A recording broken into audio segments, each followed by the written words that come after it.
Hi children, very happy to see you all back. We are dealing with chemistry. In science, you know, the three classifications are the chemistry portions are the. For us, the first chapter is fiber to fabric. Okay, we can see fiber to fabric, and in the last year, 6th standard, you have studied some fibers there, that is plant fibers you have studied them. So, we can see first the introduction part, that is classification of fiber. What do you mean by fiber? Yes, fibers are very small thread-like portions which unite there to make the entire fabric. So, small thin strand of a thread, very minute thin strand of a thread is known as fiber. Okay, that fibers are united there to make the entire fabric. So, we can see that fibers are classified into two classes. Classification of fiber. Fiber is classified into two classes. We have seen that natural fibers. Already we have seen smaller classes, natural fibers and synthetic fibers. Natural fibers and synthetic fibers. Natural fibers means fibers which are obtained directly from nature, and these natural fibers are again classified as plant fibers and animal fibers. Plant fibers and animal fibers. Plant fibers we have studied in last year, that is cotton and jute. Different processes to make that fabric also we have seen there. Whereas in the case of animal fibers, in this chapter we will see two types of animal fibers there, that is wool and silk are the two animal fibers we are going to see in this chapter. Okay, synthetic, we have seen that synthetic fibers means fibers which are prepared by man or using some chemicals, not directly obtained from nature. We have seen their examples also acrylic, polyester, all these are examples of synthetic fibers. Okay, so moving to our topic, that is wool. Wool is a animal fiber which is a natural fiber. And from where does we are getting this wool? We are getting wool from different animals. These animals' hairs, the fleece of that different animals is known as wool. That fleece, that means that fleece means the hairs. Hairs of these animals actually are known as wool. Fleece of different animals. Fleece means it is the hair. Hairs of different animals are actually we are collecting as wool there.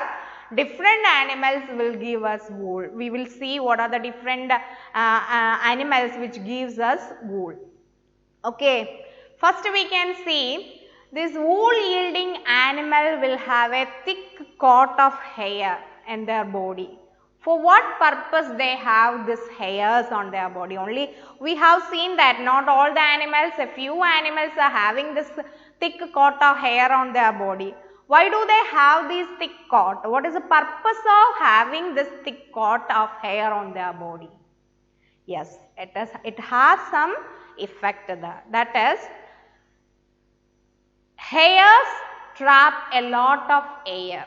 These hairs trap a lot of air, traps lot of air, and air is a poor conductor of heat,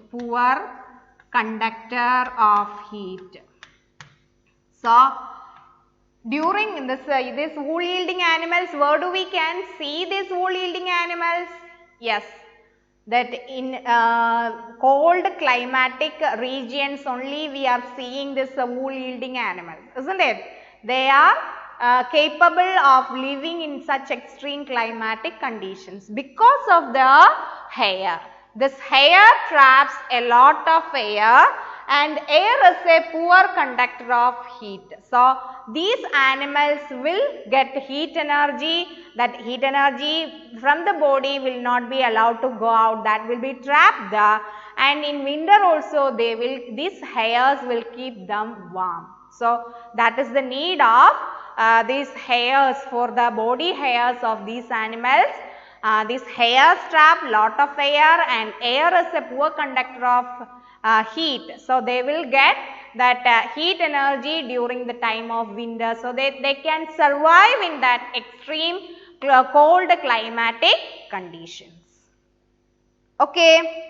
Now we can see what are the different types of hairs present in these animals. Wool yielding animals are giving two types of hairs. Types of hairs are found there in these animals. First one is coarse beard hair.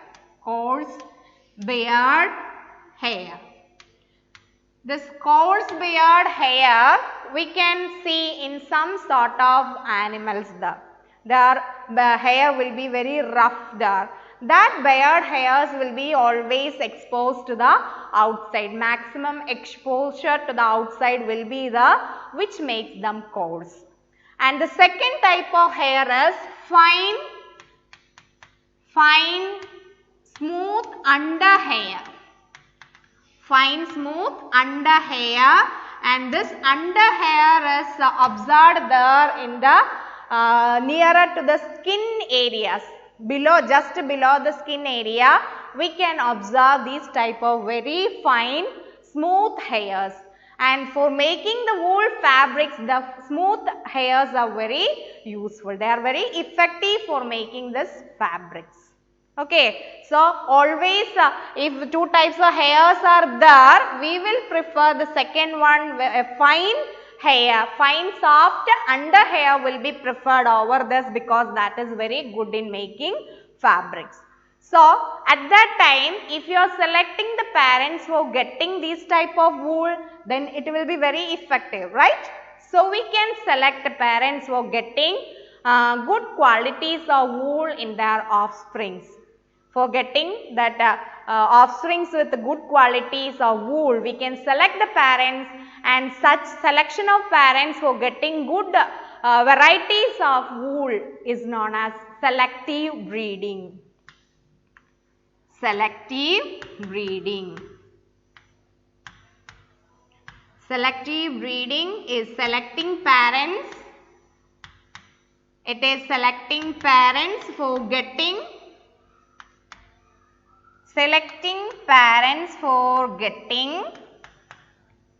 good quality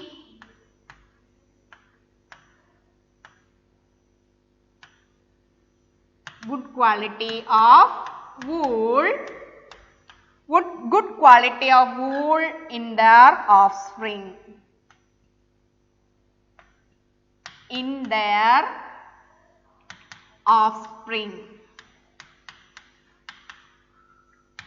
So that selection of parents are known as selective breeding. Selective breeding is selecting parents for getting good qualities of wool in their offspring. That selecting parents are known as selective breeding. So that we will get good qualities of wool always. So we have seen wool is the fleece of animals or hairs of the animals. Different types of animals we are giving us wool, and this wool yielding animals have a thick coat of hairs on their body to protect them from the extreme cold climatic conditions. And after that we have seen there are two types of hairs, coarse beard hair and fine soft under hair, smooth soft under hair, and this fine soft under hairs are preferable for the making that woolen fabrics, because they are very good in quality. So we can select the parents for getting good qualities of wool, for getting offsprings of good qualities of wool. Such a selection we are calling it as the selective breeding. And now we can see which are the different types of animal who give us wool. We can see there are different types of animals are there who give us wool are Angora goat. Angora goat is the, which is Angora goat. Angora goat is seen there in Jammu Kashmir. Angora goat is there in Jammu and Kashmir. Okay. And from this Angora goat we are getting a type of wool which is known as mohair. Mohair. Mohair is a type of wool we are getting from Angora goat, mohair. Okay. And Pashmina shawl. Have you heard about that Pashmina shawl? Yes, it is also obtained from this fine wool which is obtained from this goat which are present there in Kashmir. Okay, Pashmina shawl. And we can see Angora goat, normal goat also which is seen there in this hilly areas and all. This hilly places we can see this wool yielding animals or wool giving animals. And Ladakh, Tibet, all these hilly areas we can see all these type of animals. The goat also give us wool. Then camel, a type of camel gives us fur. Their small hairs are also used as a wool for making carpets, blankets. Okay. So, different types of animals are giving us wool there. Camel is there, Angora goat, normal goat is there. And have you heard about llama? Llama and alpaca. Llama and alpaca, these animals we can see there in South Africa. Okay, llama and alpaca are normally seen there in South Africa, and these type of animals also give us wool. So, different animals give us wool there. Angora goat, certain rabbits also. Rabbits also give us their fur, and that also can be used as wool for making different types of fabrics. So, these are the different animals which gives us wool. Angora goat is there, goat, camel, llama and alpaca is there. Then rabbit is there, and certain type of yak also give us wool.